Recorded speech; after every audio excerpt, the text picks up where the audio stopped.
ప్రేక్షకులందరికీ నమస్సుమాంజలి. శుక్లాం భరధరం విష్ణుం శశివర్ణం చతుర్భుజం ప్రసన్నవదనం ధ్యాయేత్ సర్వవిఘ్నోపశాంతయే. అగజా ఆనన పద్మార్కం గజానన మహర్నిశం అనేకదంతం భక్తానాం ఏకదంతముపాస్మహే. ఏకదంతముపాస్మహే. ఓం శ్రీ మహాగణాధిపతయే నమః. ఓం శ్రీ మాత్రే నమః. మనం ఈ మే నెల మాస ఫలితాలు చెప్పుకుంటున్నాము. ఈ మాసంలో ఎవరికి ఏ మంచి జరుగుతుంది, ఎవరికి కొంచెంగా అనుకూలంగా లేదు అనేది ఈ మాస ఫలితాల్లో మనం ఇప్పుడు తెలుసుకుంటాం. మే నెలలో ముఖ్యమైనటువంటి విషయాలు ఏంటంటే సరస్వతి నది పుష్కరాలు ఒకటి వస్తున్నాయి. అట్లాగే హనుమ జయంతి. అంటే తెలంగాణలో హనుమ జయంతి ఆల్రెడీ చైత్ర పౌర్ణమికి అయిపోతుంది. కానీ ఆంధ్ర సైడు హనుమ జయంతి మే 22న ఉన్నది. అలాగే ఈ వ్యవసాయానికి సంబంధించి అయితే డొల్లు కర్తరి, నిజ కర్తరి ఈ మే నెలలో జరుగుతాయి. అది ఎట్లాగంటే 4/5/2025న డొల్లు కర్తరి ఉంటుంది. అట్లాగే 11/5/2025 నుంచి 28/5/2025 వరకు నిజకర్తరి ఉంటుంది. ఈ మే నెలంతా మనకి విపరీతమైన ఎండలు ఉండే అవకాశం అందరికీ అనుభవమే. తదుపరి కన్యా రాశి. ఈ రాశ్యాధిపతి బుధుడు. కన్యలో ఉత్తర 2, 3, 4 పాదాలు, హస్త 1, 2, 3, 4 పాదాలు, చిత్త 1, 2 పాదాలు ఉంటాయి. ఈ రాశి వారికి బుధుడు అధిపతి. ఇప్పుడు ప్రస్తుతం కన్యలో కేతు, కన్యను లగ్నంగా చేసుకుంటే కన్యలో కేతు, కన్యా రాశిలో కేతు ఉన్నారు. మీన రాశిలో శుక్రుడు, శని, బుధుడు, రాహువు ఉన్నారు. ఈ రాహువు మీనరాశి నుంచి కుంభరాశికి ఈ నెల 19న మారతారు. అట్లాగే మేష రాశిలో రవి ఉన్నారు. వృషభ రాశిలో గురువు ఉన్నారు. వృషభ రాశిలో ఉన్న గురువు ఈ నెల 15వ తారీఖున వృషభ రాశి నుంచి మిథున రాశికి మారుతారు. గురువు ఏ రాశిలో అయినా 1 సంవత్సరం ఉంటారు. ఆయన ప్రతి సంవత్సరం రాశి మారినప్పుడల్లా ఏదో ఒక నదికి పుష్కరాలు వస్తాయి. ఈసారి మే నెలలో గురువు 15వ తారీఖున వృషభ రాశి నుంచి మిథున రాశికి మారుతున్నారు కనుక సరస్వతీ నది పుష్కరాలు ఈ మే నెల 15వ తారీఖు నుంచి 26వ తారీఖు వరకు ఉంటాయి. అట్లాగే మే 22వ తారీఖున హనుమత్ జయంతి.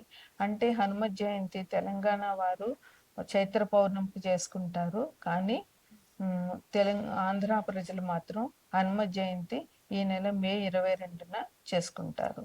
ఇంకా ఈ వ్యవసాయదారులకి 4/5న డొల్లు కర్తరి, 11/5 నుంచి 28/5 వరకు నిజ కర్తరి ఉంటుంది. దీనివల్ల నీటికి ఇబ్బందులు వ్యవసాయదారులు ఎదుర్కొనే అవకాశం ఉంటుంది. అంతేకాకుండా నీరు దొరకకపోవడం వల్ల వ్యవసాయదారులు ఇబ్బంది పడతారు. అందువల్ల వీళ్ళు ప్రత్యామ్నాయ ఏర్పాట్లు చేసుకోవాలి.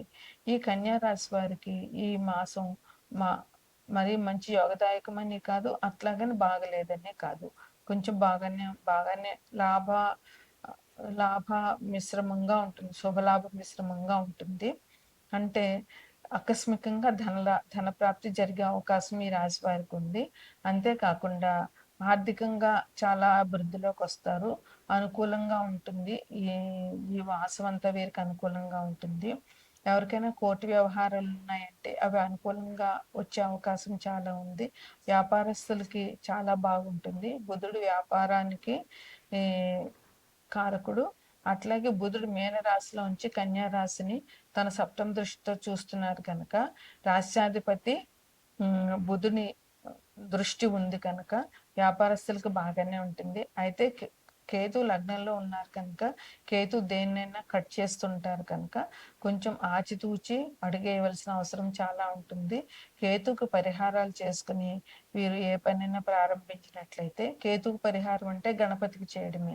మనం ఏ కొత్త పని మొదలుపెట్టినా గణపతికి పూజ చేస్తాం కదా! అట్లాగే ఏదైనా కొత్త పని చేయబోయే వాళ్ళు విద్యార్థులు సపోజ్ పరీక్షలకెళ్తున్నా వాళ్ళు గణపతి ఆలయ సందర్శనం చేసుకోవడము, గణపతి స్తోత్రం చదువుకోవడము చేసి వాళ్ళు కొత్త పని ప్రారంభించినట్లయితే కేతుగ్రహ అనుగ్రహం జరుగుతుంది. అట్లాగే బుధుడు ఆశీర్వచనాలు కూడా వీళ్ళకి దొరుకుతాయి.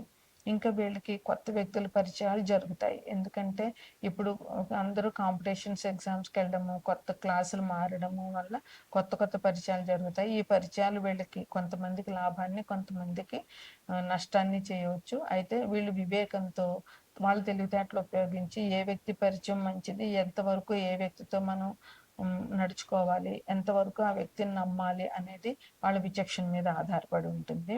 ఇంక వీళ్ళకి వ్యవహార జయం. ఏ పని మొదలుపెట్టినా వ్యవహారంలో జయం ఉంటుంది. పేరు ప్రతిష్టలు చాలా బాగా ఉంటాయి ఈ రాశి వారికి. ఇంకా వీళ్ళు స్వశక్తి మీదే పైకొస్తారు. సంతానం వల్ల సౌఖ్యం ఉంటుంది తల్లిదండ్రులకి. సంతానం వల్ల వీళ్ళకి చాలా మంచి జరుగుతుంది. ఇంట్లో శుభకార్యాలు చేస్తారు. ఆర్థికపరమైనటువంటి లావాదేవీలు ఉంటాయి. అయితే కొంతమందికి గ్రహాలు అనుకూలంగా లేని వాళ్ళకి ధన నష్టం ఉంటుంది.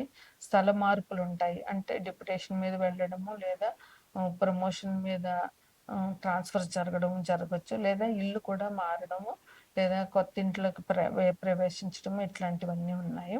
అట్లాగే దగ్గర బంధువుల యొక్క మరణం ఒకటి ఈ రాశిలో వారికి వినపడే అవకాశం ఉంది. అది కొంచెం గమనించవలసిన విషయము. అట్లాగే వీళ్ళకి ఆరోగ్యం విషయంలో వస్తే కళ్ళు విషయంలో జాగ్రత్తగా ఉండాలి. జ్వరం వచ్చే అవకాశం ఉంది. అంతేకాకుండా ప్రయాణాలు చేసే వాళ్ళకి కొద్దిగా ప్రమాదాలు జరిగే సూచనలు ఉన్నాయి కనుక వీరు ఒక వెల్లుల్లిపాయని వాళ్ళు వాహనంలో పెట్టుకోవడము లేకపోతే జేబులో వేసుకుని ప్రయాణం చేయడం చాలా అవసరము. ఈ ఈ రాశి వారికి ఈ నెలలో ఔషధ సేవనం అయితే తప్పకుండా జరిగే అవకాశం ఉంది. ఇక ఈ రాశివారు బుధవారం నాడు గణపతి ఆలయానికి వెళ్ళి గణపతికి నేతి దీపం పెట్టడం వల్ల, గణపతి స్తోత్రం చేసుకోవడం వల్ల వీళ్ళకి అంత మంచి జరిగే అవకాశం ఉంది. ఇది ముఖ్యమైన పరిహారంగా అనేటటువంటి ఒత్తిడి ఈ రాశి వారికి నెలలో చాలా ఎక్కువ ఉంటుంది. అట్లాగే పనుల ఒత్తిడి కూడా చాలా ఎక్కువ ఉంటుంది. శని అంటేనే శ్రమ. అందువల్ల ఈ శని బాగా శ్రమ పెడతాడు ఈ రాశి వారిని. ఈ మకర కుంభ రాశుల వాళ్ళకి శ్రమ ఉండాలి. ఎంత శ్రమ పడితే శని అంత అనుకూలంగా ఉంటాడు. శని భగవానుడు భయపడతాం కానీ శని చాలా మంచి గ్రహం. ఎందుకంటే ఆయన చాలా నిష్పక్షపాతి. మనం ఏది చేస్తామో దాన్నే మనకి ఇస్తాడు. మనం మంచి దానం చేసామంటే మనకి మంచి చేస్తాడు. అట్లాగే మనం చాలా ధర్మంగా వ్యవహరించాలి. కొంచెమైనా అధర్మంగా వ్యవహరించామంటే శని భగవానుడు శిక్ష మాత్రం ఖచ్చితంగా వేస్తాడు. అందుకని శని గురించి భయపడవలసిన పని లేదు. మనం ఎంత బాగా మనం పనిచేస్తే, ఎంత న్యాయంగా ధర్మబద్ధంగా జీవితం గడిపితే శని భగవానుడి వల్ల అంత ఉపయోగం ఉంటుంది. ఏళ్ళనాటి శని ఉన్నా, అర్ధాష్టమ శని ఉన్నా, ఏ శని ఉన్నా మనం భయపడాల్సిన పని లేదు. కాకపోతే మనం న్యాయంగా ధర్మంగా ఉండడమే శని భగవానుడికి కావలసిన విషయం. అట్లాగే ఈ రాశి వారికి మంచి వార్తలు వింటారు. ప్రయాణాలు ఉంటాయి. ఆ ప్రయాణాలు మాత్రం వీళ్ళకి కలిసి రావు. ప్రయాణాలు చేశారంటే అవసరమైతేనే ప్రయాణానికి వెళ్ళడం మంచిది. ఎందుకంటే ప్రయాణాలు వీళ్ళకి వ్యర్థ ప్రయాణాలుగా మిగులుతాయి తప్ప వీళ్ళు ఏ పని మీద వెళ్తారో ఆ పని ఆ ప్రయాణం వల్ల పూర్తి కాదు.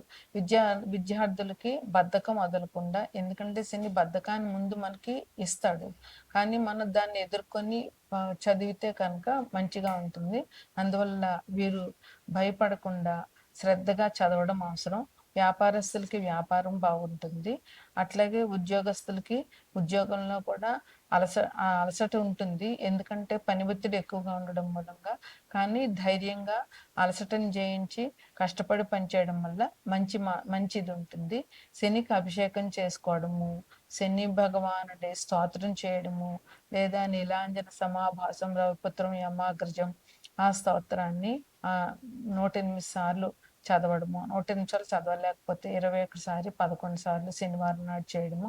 హనుమాన్ టెంపుల్ దర్శనము, శివాభిషేకము, వెంకటేశ్వర స్వామి ఆరాధన ఈ రాశి వారికి చెప్పుకోదగినటువంటి పరిహారాలు.